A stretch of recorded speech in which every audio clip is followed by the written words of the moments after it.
Muy buenas tardes, muy buenos días, muy buenas noches. Soy Gustavo Burgos y estamos dando inicio a una nueva entrega del programa de conversación política Valparaíso Mate al Rey. Estamos en una edición especial.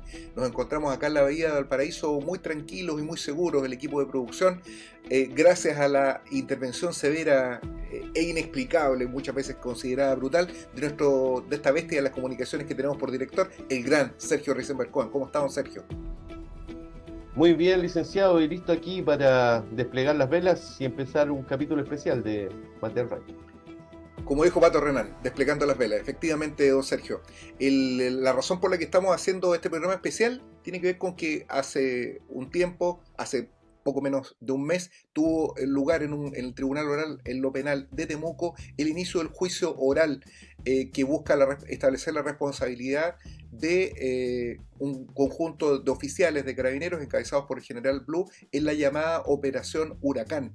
Este fue uno de los casos más bullados del término del segundo gobierno de Michelle Bachelet, una frustrada operación represiva que se develó como un montaje y que tuvo como contexto la dictación de la ley de inteligencia y la operación de una unidad de inteligencia especial de carabineros que estableció y que permitió la detención el 24 de septiembre del año 2017 de un grupo de 8 militantes de la causa mapuche, algunos de ellos militantes de la CAM, otros simples activistas mapuches, quienes fueron sindicados de la comisión de un conjunto de actos calificados como terroristas, como el tráfico de armas, la realización de incendios, atentados y una serie de otros hechos que habrían quedado en evidencia a través de la interceptación de las comunicaciones a través de la telefonía celular de estos militantes. Esto, sin embargo, fue revocado por la Corte Suprema transcurridos algunos meses y quedó en evidencia que estas comunicaciones, que eran bastante burdas, don Sergio, en las que Héctor Yaitul le pedía a otra persona mediante texto que se encontrara en un lugar determinado para pasarle determinadas armas. Este señor tenía supuestamente una tabla Excel con todas las armas y los dineros que había recibido, con indicación de a dónde provenían estos fondos y qué sé yo. Este es el software desarrollado por el profesor Smith. Exactamente, Estamos por el hablando. profesor Alex Smith, cuyos títulos profesionales al parecer también eran falsificados. Eso es algo que está en este momento en investigación, que habría creado dos aplicaciones. No nos olvidemos la aplicación Antorcha y la aplicación Tu Ubicación. La primera permitía intervenir las comunicaciones de cualquier tipo de mensajería de texto, Telegram y Algo WhatsApp. que solo puede hacer Pegasus y Muchos años Antorcha lo después podía hacer. solamente puede hacer Pegasus, inclusive y Pegasus no se la puede con Telegram hasta el día de hoy, pero el profesor Smith se permitió hacer estas intervenciones y obviamente salió rápidamente en la investigación de que estas habían sido inoculadas en los teléfonos celulares mediante un sistema, un lenguaje de texto que es incompatible con las aplicaciones de Telegram y WhatsApp. Son textos y que además habían sido instalados en los teléfonos con posterioridad a la detención. Se trata de un montaje bastante burdo. Esto además tuvo alcance internacional, don Sergio, porque mediante esta aplicación, esta supuesta aplicación de este burdo fraude, ¿no? Este burdo montaje, se permitió avanzar en la investigación y en el desarrollo de una operación represiva sobre el pueblo mapuche que tuvo lugar al otro lado de los Andes, que permitió que el subsecretario del Interior, quien comandaba toda esta operación, el legendario Mahmoud Alewi, algunos de ustedes se acordarán, no solo por la imitación que de él hizo al Palta Melende, una muy buena imitación, sino que también por su participación como el candidato de izquierda, no se ríen, era el candidato de izquierda dentro de la interna del Partido Socialista. Este señor Mahmoud Alewi se reunió con la siniestra Patricia Bullrich, a la sazón ministra de Seguridad también en esa época del presidente Macri en la Argentina, y le aportó los antecedentes que provenían de esta fantástica aplicación que había creado la tecnología del aparato de inteligencia chileno, que habría permitido, esto pone un signo de interrogación, la ubicación del cadáver de Santiago Maldonado, supuestamente a través de esta tu ubicación, ¿no? Esto Eso, obviamente pone en evidencia de que el cadáver fue puesto en el lugar donde fue encontrado. si establecemos que ese software jamás existió, porque eso es lo que dice el juicio, que ese software no existía y no hacía lo que el profesor Smith indicaba, Y si pensamos que a Santiago Maldonado, en vez de haber muerto accidentalmente, fue asesinado, y es un crimen político que ha sido encubierto, estaríamos hablando de una actividad de encubrimiento, un asesinato fuera de las fronteras de Chile, que ya se empezaría a parecer un poco a como fueron los 119 milistas encontrados en Brasil. Estamos, claro, indudablemente en presencia de actos que deben ser considerados crímenes de Estado y actos violatorios a los derechos humanos, actos de lesa humanidad. Estos montajes no son solamente asociación ilícita, falsificación, obstrucción a la justicia o falsificación de instrumento público, que es por lo cual se está persiguiendo a los policías en el Tribunal Rural de lo Penal de Temuco. Hay también aquí actos de lesa humanidad y recordemos a nuestros televidentes, estamos en presencia de actos de lesa humanidad toda vez que es el Estado el que perpetra actos violatorios de los derechos humanos. Y yo me quisiera meter un poco en el contexto de esto, y usted mismo lo ha señalado, vinculándolo a la operación de los 119, ¿no? Desaparecidos que se pretendía legalizar de que se habían matado estos 119 entre sí en enfrentamientos en Brasil, y que esta noticia salió en un medio de Sao Paulo que salió un solo día, o día se llama, ¿no? Ahora, ¿qué es lo que hay acá? ¿Cuál es el contexto? Yo creo que eso es muy importante. El año 2017, en septiembre del 2017, tuvo lugar la detención de estos 8 acusados falsamente por la policía y por el Ministerio Público. Pero ya desde el comienzo del término del último año de la presidenta Bachelet, que en esa época se encontraba con una popularidad muy disminuida, ella intentó, como muchas veces intentan las autoridades, aprovechan de los incendios y de la causa mapuche para gastar, para ostentar cierto prestigio represivo. Y esto se vio en una política de diálogo con las organizaciones mapuches, con las comunidades mapuches. Obviamente este diálogo propuesto por Bachelet iba dirigido solamente a aquellos que querían dialogar con él, con ella, y quedó excluido cualquier tipo de grupo que planteara salidas confrontacionales con el Estado, lo que transforma el diálogo en una pantomima. Y esto era la zanahoria, estas instancias de diálogo y de reintegración y de término histórico del conflicto mapuche, como si se tratara de un problema afectivo y no un problema político de Estado. Y estaba el garrote, que es precisamente esta operación. Creo que es importante señalar este contexto. Acá la presidenta Bachelet recientemente, hace poco, figuró como una de las alternativas de renovación, y renovación no lo digo irónicamente del progresismo, como la alternativa democrática que podría haber conjurado la posibilidad de que vuelva a la derecha a la moneda, pero la verdad es que su gobierno poco tuvo que ver con la democracia y mucho tuvo que ver con aquellos elementos que ya estamos observando en este gobierno, que es una derechización extrema, una política de represión, una política de asimilación, una política que quizás podría considerarse genocida, don Sergio. Sí, hay que recalcar también y recordarle a la audiencia que fue Michelle Bachelet la que comenzó a enviar funcionarios de carabineros a Colombia para ser entrenados como comando jungla.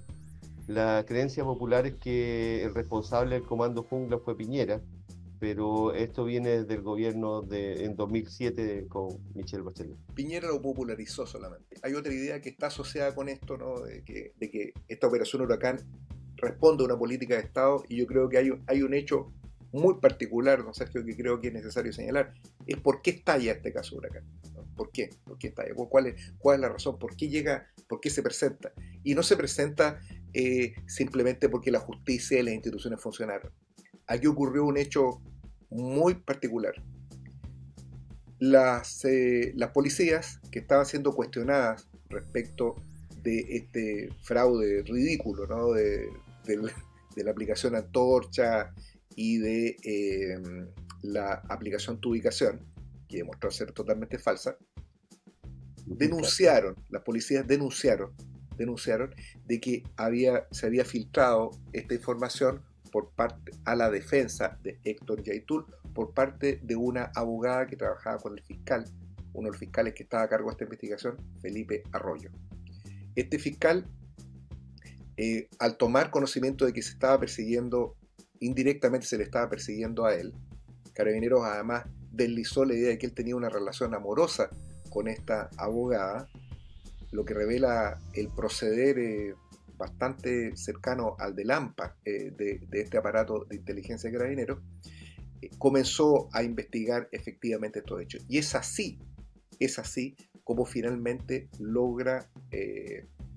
se logra poner en conocimiento público esta situación. Una venganza personal. Fue claro, fue parte de la respuesta de Felipe Arroyo, quien inició una investigación respecto del origen de esas comunicaciones. Eso fue lo que permitió que esto se provocara o trascendiera a los medios de comunicación como un escándalo. En ese tiempo, como abogado del Ministerio de Interior, Luis Hermosilla fue el encargado de perseguir a los carabineros que pusieron esas pruebas, que era el aparato de inteligencia carabinero. Uno se pregunta después si acaso el pago de vuelta no le habrá llegado a Luis Hermosilla, Bueno, por lo cual en este momento está preso. Acá esto es muy importante porque tiene que ver con rasgos de una especie de guerra civil palaciega, ¿no? Porque dos de los más importantes persecutores de esta operación Huracán, como usted lo ha dicho, Luis Hermosilla, el abogado Luis Hermosilla, que era el abogado del gobierno que persiguió a estos policías, y el fiscal Carlos Palma, uno se encuentra prófugo, el último, de la justicia, por actos de corrupción que nada tienen que ver con estos hechos, y por hechos que son totalmente distintos, que también la justicia tendrá que determinarlo. Se encuentra en prisión preventiva Luis Hermosilla, no sin antes haber develado la compleja red de poder con la que funcionan los tribunales de justicia y el Ministerio Público. Entonces, es esta la razón, y no un avance democrático y que las instituciones están funcionando, lo que ha llevado a que se sepa de la existencia de la operación Huracán. Yo creo que este es un aspecto muy relevante, porque esto también explica que este juicio oral en el Tribunal Oral de Temuco, y por eso nosotros hemos decidido hacer este programa, se está llevando de manera absolutamente sigilosa. Emplazo a quienes nos estén viendo que busquen los medios de comunicación qué es lo que ha salido sobre esto. Un par de noticias de un juicio en que está sometida la responsabilidad penal de un general, ni más ni menos que un general de Carabineros, el general Blue, el máximo responsable del aparato de inteligencia de Carabineros, y un conjunto de altos oficiales, ¿no? Como Patricio Marín, Leonardo Meneses, Villalobos. Y el propio Villalobos, quien zafó también y no forma parte de esta acusación. Ahí hubo acuerdos y pactos políticos que permitieron a él sacar. Él no está investigado. Sin embargo, él está ofrecido como testigo de la misma manera que Mahmoud Alewi, quien va a tener que prestar declaración. ¿Sabe lo interesante, don Sergio, acá? Es que las declaraciones que ya han prestado los oficiales, por ejemplo, la defensa de Blue acusó directamente a Palma de corrupto. Y casi todos los oficiales que han intervenido, algunos de ellos con llanto, otros haciéndose los enfermos, el juicio en este momento está suspendido porque supuestamente, me parece que OCE se declaró enfermo y el juicio está suspendido. Compensó. Esto me lo explicó directamente un abogado que interviene ahí, que es Rodrigo Román, que habitualmente cuando se ven medios complicados se ponen a llorar, demostrando una gran sensibilidad respecto a lo que está ocurriendo a ellos, su carrera profesional, y el absoluto, que contrasta bastante con el absoluto desprecio que demostraron mientras se realizó esta investigación en los allanamientos a las comunidades y en el ataque a adultos mayores y a niños. Mire qué interesante eso, que se haya sabido el caso por un choque entre ellos, por una guerra interna. Yo recuerdo que la única declaración que hizo Clara Bachelet acerca de este caso fue justamente cuando la policía estaba acusando a Fiscalía de persecución, y lo hizo para aclarar de que estaba mal que las instituciones empezaron a pelear entre ellas porque dejaban mal la imagen. Licenciado, si usted hace una línea, al parecer en Operación Huracán el objetivo era Yaitul. Exactamente. Y hasta en estos momentos Yaitul está en la cárcel, que condenado a 23 años por 5 delitos de opinión, ¿no? Y el resto son imputaciones absolutamente menores que dan para multas. Así que todos los que andan diciendo de que Yaitul es un criminal, eso no tiene ninguna base material, no solo en el proceso, sino que en la propia historia de la CAM. La CAM no ha matado a nadie, eso es una cosa absolutamente clara, ni está imputado el propio Héctor Yaitul por ningún delito de sangre, ni ninguna cuestión que signifique realmente el ser considerado un terrorista. Aquí sí es que ha habido terror inoculado a la población, desplegado en contra de la población, ha provenido precisamente del Estado. Este acto de la operación Huracán forma parte de un proceder generalizado por parte del aparato estatal y que creo, y yo creo un poco para ir terminando este programa especial, don Sergio, creo que debe ser inscrito en que las modificaciones legales que ha hecho el gobierno del presidente Boric en la actualidad, la infraestructura crítica, por un lado, que permite a las Fuerzas Armadas intervenir en conflictos internos, la ley Nain Retamal que le confiere impunidad a la policía, de un trato especial, que no se les puede imputar ni suspender sus funciones mientras no se demuestre la participación, ¿no? Invirtiendo entonces, estableciendo una especie de presunción de licitud en el procedimiento policial, aunque el policía haya matado a alguien. La ley que criminaliza y crea el delito de ejecución permanente, de usurpación, que es la llamada ley antitoma, y la ley antiterrorista conforman una red de normas que ¿qué es lo que buscan? Normalizar las operaciones Huracán. Porque en realidad, ¿por qué inventaron todos estos medios de prueba? Porque carecían de las herramientas normativas que les permitían encarcelar a los militantes de la causa mapuche por ser militantes de la causa mapuche. En realidad esa es la razón por la cual a ellos lo... O sea, están obligados a demostrarles algo, entonces crearon estas pruebas. El presidente Boris tuvo la impudicia en el mensaje de la ley antiterrorista de señalar que con esta ley ahora se iba a facilitar la persecución de las organizaciones. Lo dijo, la finalidad de facilitar. Cuando se habla de facilitar la persecución, en la persecución penal, se está hablando explícitamente de erosionar las normas del debido proceso, porque ese facilitar es presumir y efectivamente con la actual legislación no habría sido necesario la operación Huracán. No habría sido necesario poner estos mensajes falsos, no habría sido necesario un profesor Smith, ni habría sido necesario que la Policía de Investigaciones tratara de allanar las dependencias del organismo de inteligencia de Carabineros.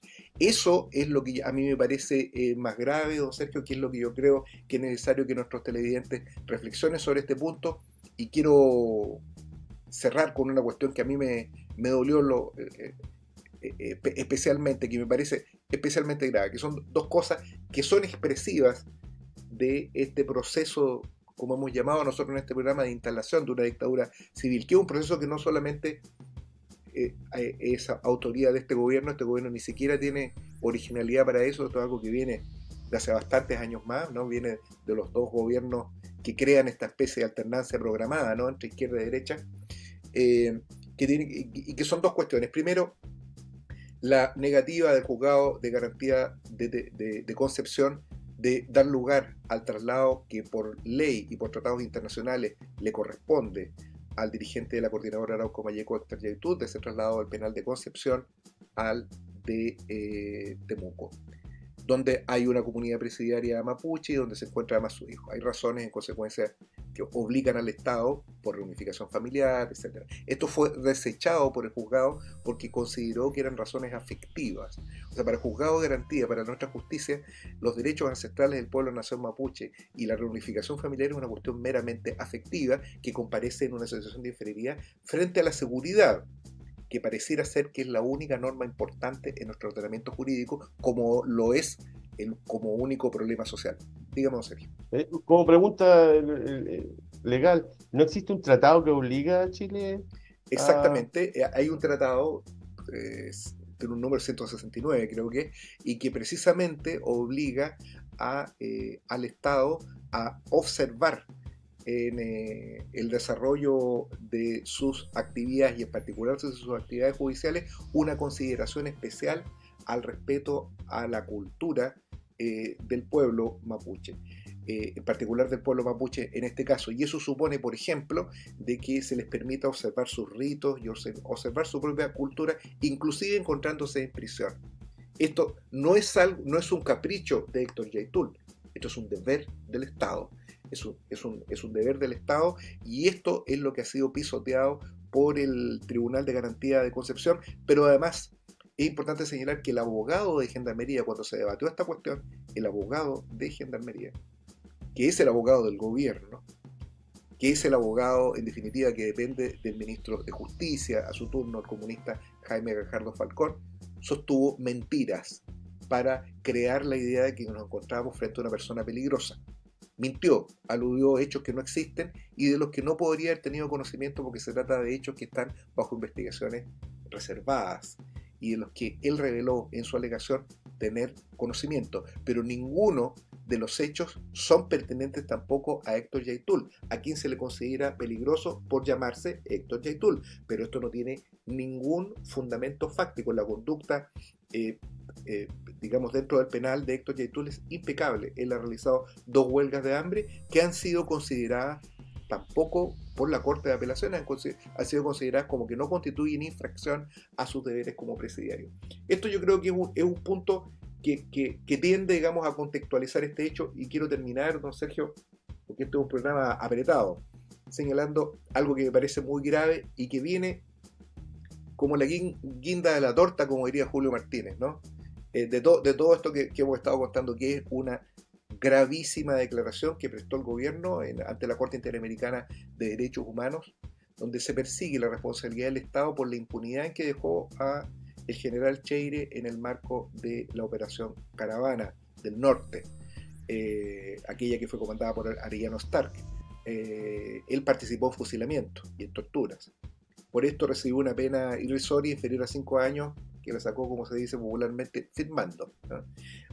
Las víctimas reclamaron de esto ante la Corte Interamericana, y usted está sentado, Sergio, los televidentes a lo mejor también, pero hay que decirlo, lo que dijo este gobierno era que la Corte Interamericana era incompetente porque los hechos eran anteriores a 1990, cuando Chile había suscrito este tratado. Esto que puede parecer, si se tratara de un choque o un problema tributario, uno diría está perfecto. Cuando se trata de derechos humanos, esto es algo realmente vergonzoso. Los únicos que sostienen la idea de la irretroactividad de las normas de derechos humanos han sido los nazis en el Tribunal de Nuremberg, y ha sido actualmente Netanyahu cuando ha sido perseguida su responsabilidad ante la Corte Internacional de Justicia por el genocidio que en este momento están llevando adelante en Gaza. Solamente los criminales y los genocidas son capaces de sostener la irretroactividad de las normas de derechos humanos. Esto quería señalarlo para terminar, don Sergio. Qué grave, yo quiero que se recuerde la gente que después estos mismos que salvan o le dicen al tribunal que no puede intervenir en la justicia chilena frente al caso de la violación a los derechos humanos, son los mismos que arman los museos de la memoria y andan haciendo festivales de Víctor Jara y un cebolleo eterno que realmente es imagen, nada más, y que la gente debería darse cuenta de que todo es imagen. Ha sido muy interesante el programa, licenciado. Yo espero que la gente haya quedado informada y le agradezco mucho su participación. Invitamos a quienes nos han visto a que sigan muy de cerca el juicio oral. Esto está transmitido por el canal del Poder Judicial. No sé si todas es un juicio que va a durar 6 meses, pero al menos los alegatos de apertura de los abogados, tanto de las defensas como del Ministerio Público, los querellantes, Rodrigo Román en particular, se encuentran disponibles, uno los puede ver y uno puede ahí empaparse un poco de cómo viene este juicio, que este juicio es muy importante porque transpone, digamos, no solo el papel de los aparatos de inteligencia, sino que especialmente el papel que juegan nuestras instituciones. Muy bien, encontrándome debidamente facultado por nuestro director Sergio Risenberg Cohen, pongo término a las sesiones de este importante programa político, no sin antes invitar a quienes nos han visto a que se suscriban al canal, a que compartan nuestros contenidos, que de esta manera nos ayudan a que nosotros lo sigamos produciendo, a reventar el botón de like, a comentarlo lo posible elogiosamente, sobre todo respecto a las intervenciones de nuestro director, y si no es elogiosamente, que sea con la debida altura de mira, en el entendido de que las cuestiones que aquí se han tratado no son verdades reveladas, sino que muy por el contrario son el insumo necesario del debate de la izquierda de los trabajadores, de los cuales este programa Mate al Rey aspira a conformarse como una barricada. Muchas gracias, don Sergio, y bueno, muchas gracias, televidentes, por la paciencia de habernos escuchado en este programa, y nos vemos, como dice Terminator, hasta la próxima. Chao, chao. Adiós.